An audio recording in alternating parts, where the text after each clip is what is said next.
Fusion Mobile, quality e-learning experience on the go. You are welcome to Fusion Mobile e-learning platform. I'm Olokode by name. Commerce to top, and this class will be treating contracts of sale of goods. And thereafter we'll be looking at the meaning of or definition of contracts of sale, that is sales of goods. Definition of sales of goods. Thereafter we're going to look at terms of contract of sale. Thereafter we're going to look at the provision of the Sale of Goods Act of 1893. Look at the provision of the act. So thereafter we're going to look at terminologies associated with contracts of sale. Now the first thing we have on the list is the definition of sales of goods. Sales of goods. Generally, the sales of goods is a form of contract that occurs whenever the seller transfers his goods to the buyer for a consideration what's called price. So whenever the seller in the process of the contract transfer the value of his goods or his property to the buyer, what happened? In order for in return for what? For a particular consideration, which terms at the price. So we say contract of sales are what has occurred, or sales of goods has occurred. So that's what sales of goods is all about. So it means was the exchange of goods between the buyers and the seller for a consideration of price. So the next thing we have terms of contract of sale. So we have the terms used in contract of sale. So we're going to look at that now. Terms. We have price. So we have subject matter, and what is subject matter of the contract. Here we have conditions, and 4 we have warranty. So these are the terminologies used in contracts of sales. These are the terminologies usually used in contract of sales. So we have the price, the subject matter of the contract, the conditions, and also warranties. Now the first thing we have is the price. The price. Generally, the price has to be stated in the contract. So that can be stated through the process of the contract, or can be fixed in the process in the manner agreed by the parties in the contract, that is the buyer and the seller. So what happens is it is of necessity for the seller and the buyer to fix the price in order to the process of the contract or in the manner agreed by them. So that's what we use in contract of sale. The next thing is is the subject matter. Generally, in the contract of sale, the subject matter of the contract is the ownership of goods. So it means whenever a contract is what happen, the seller must have ownership, must be the owner of the goods, the ownership of the goods, and also the seller can sue when in the moment in which the goods are passed to the buyer. So it's having the right to sue when the goods are passing to the buyer. So that is the subject matter of the contract of sales. So contract of sales is based on ownership of goods. That is the major subject of matter. So and that this would the transfer of that ownership between the seller and the buyer. So the seller has the right to sue once the moment in which the goods passed to the buyer. So first about this the subject matter, which are the terms also. Now is the condition. Wow, the condition is really the fact that it was the root or the fundamentals of the contract. It is the root or its fundamental in the contract of sales. Very fundamentals in the contract of sale, and that means the condition of the contract has to be stated by the parties. Has to be stated by the parties. So what happens? What is the responsibility of the buyer or the seller? How can the contract be breached, and so on and so forth like that. Now the next thing is the warranties. Wow, this also is similar to the the conditions, but actually it's not as strong as the conditions of the contract. They are just petty or small terms that are also attached to the condition of the contract. They are usually attached to the condition of the contract. So it means when talking about warranties, it means there are some terms that have to be attached also to the condition of the contract. So it means, let's say for instance, if there is a contract between the buyer and the seller, there can be some warranties in there.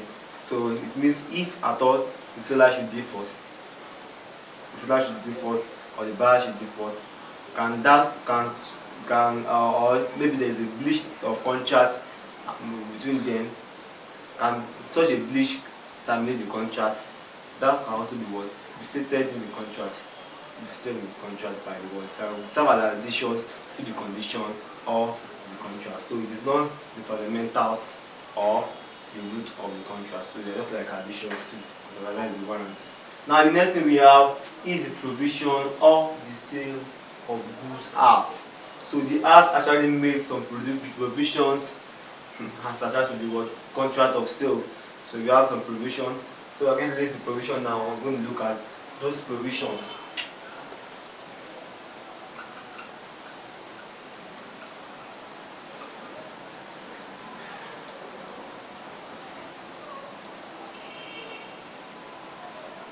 Number one provision is the quality goods. And the goods must be of good qualities.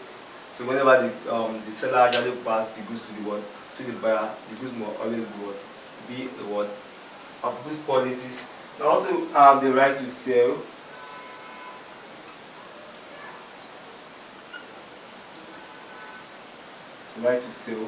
Okay, let's list them first. We also have one of the provisions that goods must correspond to the descriptions in the contract. Yeah, goods must always correspond with descriptions, and also is as that bunk must always correspond with sample.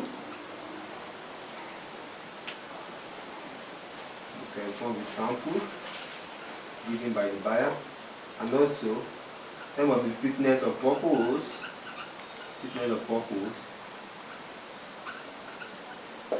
And also, which is number 6,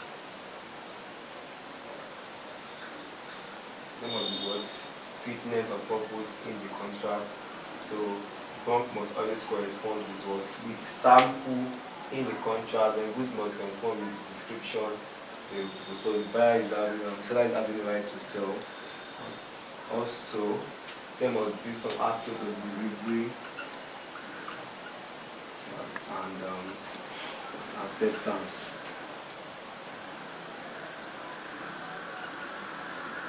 So these are the provisions made by the Sales of Goods Act of 1893. So the first one we have here is the quality goods. So it means in the contract of sales, the goods to be sold to the buyer must be of good qualities, and of good standard. That's what the provision is saying. The right to sell, we have stated that the subject matter of the contract is ownership of the goods. So once the seller should have or is having titles to the goods, that is owner of the goods. So that means seller is having rights to sell such goods, having the rights to sell them. So what happens? So once the seller is having the right, is having ownership of the goods, what happens? The seller is having the right to sell. For instance, that means a lawsuit that occurred between two individuals. That is between let's say Ade versus Ogida. Actually, Ade sold goods to Ogida. Ade sold goods to Ogida. In the process, maybe let's say car. Ade sold car to Ogida. In the process, what happened? that when we don't actually buy the goods in the process, he started using the goods. So what happened? He was arrested by the police, and what happened? The goods was actually collected from Ogida. So Ogida actually was sued a day that Ogida become the creative and then become the defendant. And the process, what happened? It actually won the defendant. And the law court declared that Ade does not have the right to sell the goods since he is not the real owner of the goods. So it doesn't have any right in the contract of sale to sell the goods. And what happened? Ade has the right to forfeit the price of the car back to Ogida. So that is what this provision is saying. So what actually brought about the right to sell by the seller? So the seller is having the right to sell since he's having the title, he is having the title and the ownership of the goods, so he's having the right to sell to the buyer. And the next thing we have is that goods must correspond with descriptions. So whenever there is form of advertisements and descriptions to the buyer, what happens? The goods to be sold to the buyer must always correspond with such descriptions. So there must be any form of what? False description or false advertisement. Now the next thing we have is bulk must correspond with sample. Whenever goods are sold by sample, what happens? So to that sample, large goods is being purchased through the sample, or bulk of the goods being purchased through the sample. What happens? All of this bulk must correspond with the sample given. If it does not correspond, what happens? There is a bleach in the contrast. It should be bleach in the contrast. So the next thing we have is fitness of purpose. The fitness idea. What happens? The goods must be must be able to fit the purpose in which it was being sold, or it was being bought for, and try to fit the purpose in contrast. That's what it's saying. And delivery and acceptance also, the provision was being made in the arts. The delivery and acceptance. That means the seller actually having the responsibility of delivering the goods to the buyer, and the buyer also is having the responsibility of accepting such goods. So these are the provisions made by the Sales of Goods Act of 1893. So let's move to the terminologies associated with contract of sale. Let's look at some aspect of condition for acceptance by the buyer. Just the conditions for acceptance. So how can we deem it? The buyer has accept the goods. So the buyer can be deemed to have accepted the goods in the process in the following reasons. Maybe if the buyer signifies that the approval or the acceptance of the goods to the seller, it means the buyer has accepts such goods. So accepted. And again, if in the process the buyer actually retained such goods in his warehouse or in his possession, without any form of signification or signifying the seller, what happened? The seller will assume the seller to have accept such goods in the process. And again, if the buyer in the process of the transaction shows some interest or some action to have accepted the goods in the process, what happened? The seller will assume to have accept such goods. So these are the conditions in which the buyer was deemed fit to have accept the goods. Okay, next thing before we move to the terminologies associated with contract of sales is to look at some remedies in which both the seller and the buyers are having if there is breach of contracts. There's any breach of contracts. So let's look at the remedies in which the seller is having if there is any breach of the contracts. So what happened? The seller is having the rights or some remedies to take over the goods if the buyer was to breach the contracts. So that is refused to pay refuses to pay the price as fixed by or as stated in the contracts. So the seller has having right to possess, to take over the possession of the goods. That is one of the damages what the seller can actually take. And also the seller is also having the right to sue for damages as a result of what non-acceptance of the buyer. So it's having the right to sue for damages. Having the right to sue for damages in the process. And also the buyer, what are the remedies the buyer is having? The buyer is also having the right to sue for damages through the process of what? Through the process of non-performer or non-delivery of the goods. So non-delivery of the goods. And also the buyer can also sue for damages for breach of what? Warranty. There are contracts we are stated that which are minus to what? This condition of the contract. If such is being breached, if the condition is being what happened, the buyer also having the right to sue for damages through that process. And also the buyer can also actually sue for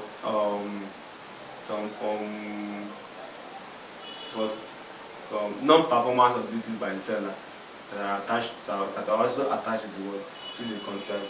These are the remedies the buyer and the seller are actually having in the contract of sales. Now we are going to look at terminologies associated with contract of sale. We'll look at that. So we have terminologies associated with contract of sales. So we have in the end, we have the stoppage of goods, unpaid seller, contract of payment. We have gifts. We also have contracts of skill and labor. So these are the terminologies we'll be looking at. First thing we have the lien. So this is just the right to take possession of goods, especially when the contract price has not been paid for. So the right to take possession of goods, but not to sell the goods by the seller. That is, when they are going to take possession of the goods, but not to sell the goods until the contract price is being paid. So it means whenever the contract price is not paid within a particular period of time. So it means what the seller is having the right of lien, that is to take possession of the goods, but not to sell the goods until the contract price is then paid. The next one we have is stoppage of goods. That means the right to stop goods. And take possession of them. It means the seller is having the right to stop goods in transit and also take possession of the and take possession of such goods. So it means the right to stop goods in transit and we take possession of such goods. We call it what? Stoppage of goods. Now, unpaid seller, also using the contract of sales. Unpaid seller. So an unpaid seller is the one in which has not been paid for the goods sold. So whenever the seller has not been paid for the goods sold in the contract, the seller becomes what? An unpaid seller. And the next thing we have is the contract of bailment. The contract of bailment. This actually contract occurs between two parties whereby the transfers of properties, maybe in form of cash also. So the transfer of property from the owner, which is the bailor, from the owner to another person, which is the bailee. So which the bailee is employed for a specific purpose, for a specific employment. So whenever the contract, the transfer of properties is occurred between the owner of the properties, which is the bailor, and the bailee, the person who is being employed by the bailor for a specific purpose. So the bailor is going to employ the bailee for a specific purpose, and immediately there will be transfer of some property and which may be in form of cash also. So that's what we call the contract of payment. So actually it's not a contract of sales. The next thing is we have gifts. We have gifts. So the gift occur in the contract whenever there is transfer of property without any consideration.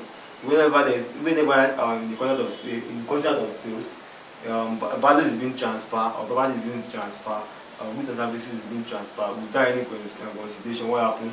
It means there is gift in the contract. So it means in such contract there is no consideration. Price is not attached to such contracts. So we call it the gift. Now this is contract of skill and labor. So if at all the contract is not meant for goods and services, rather is meant for the provision of labor and labor services and acquisition of skills, what happens? Such a contract is not what contract of sales, but rather it is what contract of skill and labor. So these are the terminologies used in contract of sales, and we have been able to explain that.